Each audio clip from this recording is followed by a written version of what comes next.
आप सुनिए, मुस्नद इमाम अहमद बिन हंबल की हदीस है, नबी अलैहि सलाम ने इरशाद फरमाया, सुनो, 4 खुश नसीब ऐसे हैं कि इंतकाल के बाद में, उनके मरने के बाद भी कब्र में उनको अजर पहुंचता है।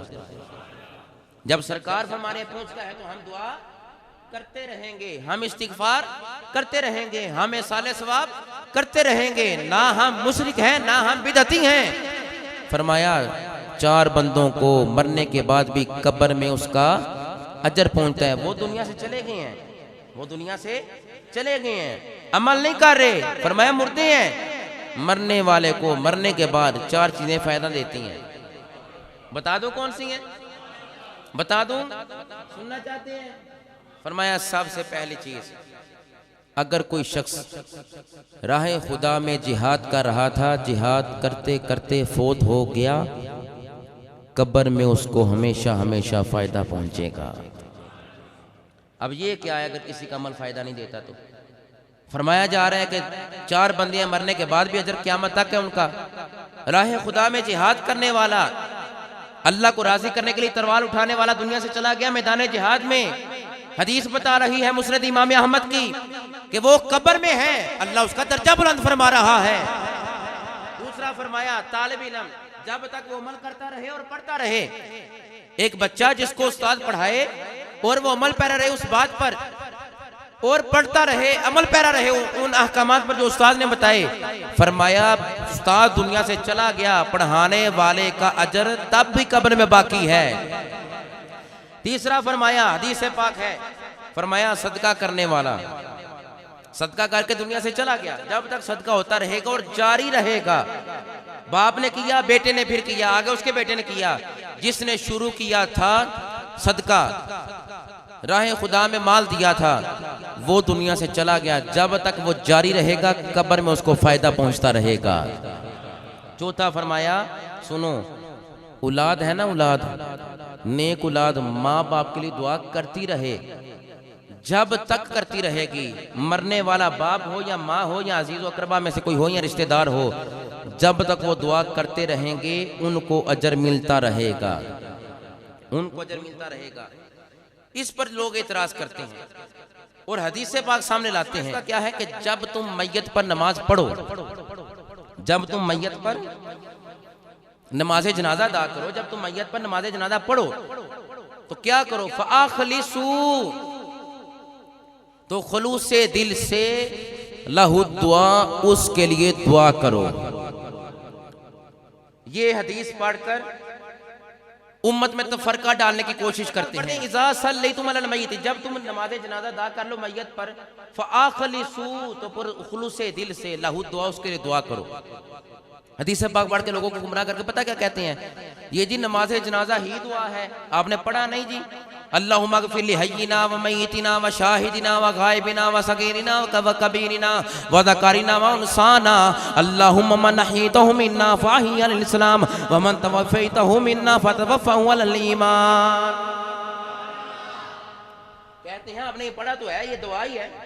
या अल्लाह साडे जिंदगियां नूं बख्श, साडे मुर्दियां नूं बख्श, साडे हाज़रां नूं बख्श, साडे गायबां नूं बख्श, साडी औरतां नूं बख्श, साडे मर्दां नूं बख्श। दुआ करते लइए तुसां, लोगों को वर्गलाने की कोशिश करते हैं। कहते हैं हमने दुआ की तो है, या अल्लाह हमें भी बख्श, हमारे वालिदैन को बख्श। दुआ की नहीं तो यही वो दुआ है, बाद में क्यों करते हो?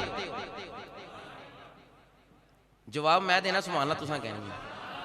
कहते हैं बाद में क्यों करते हो? जब तुमने मैयत पर नमाज जनाजा अदा कर लिया है तो क्यों दुआ करते हो उनके लिए? जब नमाज जनाजा पढ़ लिया, वही दुआ है। मैंने कहा अगर वही दुआ है तो कुरान की इस आयत का क्या करोगे? किस आयत का?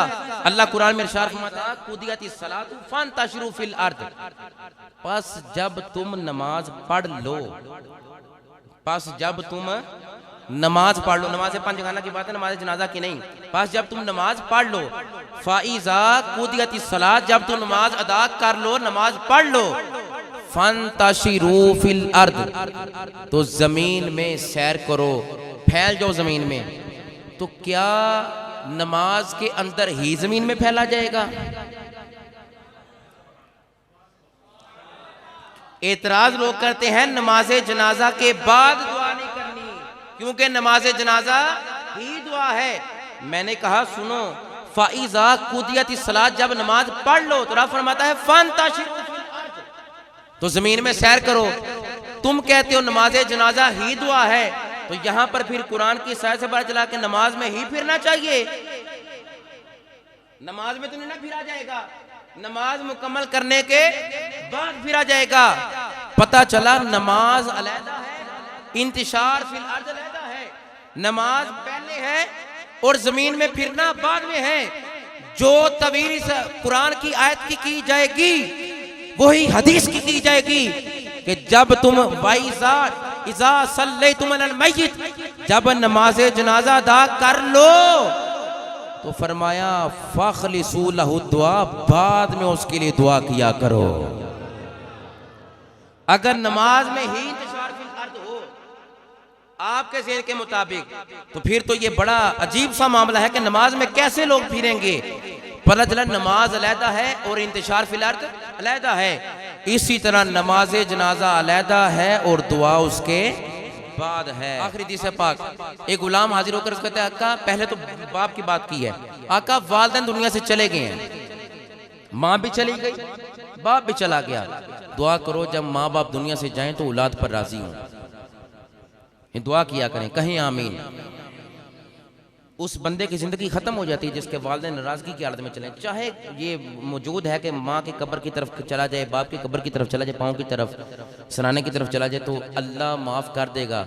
मगर वो लम्हा याद करो कि जिनके वालिदैन नाराजगी की हालत में दुनिया से जाते हैं, उसे कारोबार नहीं मिलता, फिर सारी जिंदगी रिज़्क़ हलाल की फरावानी नहीं आती। माँ बाप दुआ करें ना औलाद के लिए, अल्लाह फौरन कबूल फरमा लेता है। माँ भी चलेगी, बाप भी चला गया, क्या मुझ पर कोई चीज बाकी है कि मैं उनकी तरफ से पूरा करूं? माँ भी चली गई, बाप भी चला गया, क्या करूं मैं?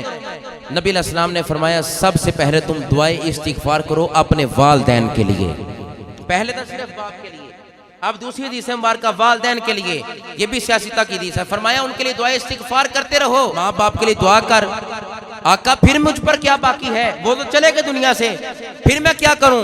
फरमाया फ़इनफ़ाज़ु अहदिहिमा, अपनी माँ और अपने बाप के जो किए हुए वादे हैं किए उन्होंने हैं, तुम अपने माँ और बाप के वादों को पूरा करो चाहे वो दुनिया से चले गए।